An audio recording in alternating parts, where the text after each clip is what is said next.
একজন লোক ছিল, সে নামাজ পড়তো কিন্তু সময় মতো নামাজ পড়তো না, গুনাহ করত, আবার নিজেকে সান্ত্বনাও দিত, আল্লাহ তো ক্ষমাশীল।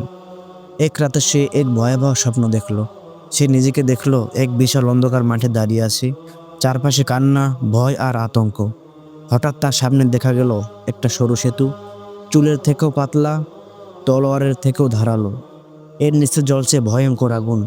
কেউ সেই সেতু পার হচ্ছে বিদ্যুতের গতিতে, কেউ ধীরে ধীরে হেঁটে, আর কেউ পা পিছলে সোজা পড়ে যাচ্ছে সেই আগুনে। হঠাৎ তার নাম ধরে ডাকা হলো।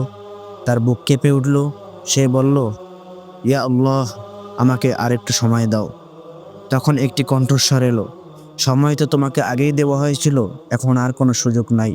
এই কথাটা শুনে সে ঘুম থেকে জেগে উঠল, ঘামে ভেজা শরীর, কাঁপতে থাকা বুক। সেই রাত থেকেই সে আর নামাজে দেরি করেনি, গুনাহকে আর হালকা ভাবেনি, কারণ সে বুঝে গিয়েছিল পুলসিরাতের আগে আর কোনো অজুহাত চলে না।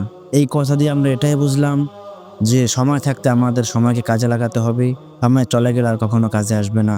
ভিডিওটি যদি ভালো লাগে প্লিজ সাবস্ক্রাইব করে দিবেন, লাইক কমেন্ট শেয়ার করে আপনার মতামত জানিয়ে দিবেন এবং আপনার বন্ধুকে দেখার সুযোগ করে দিবেন। ধন্যবাদ।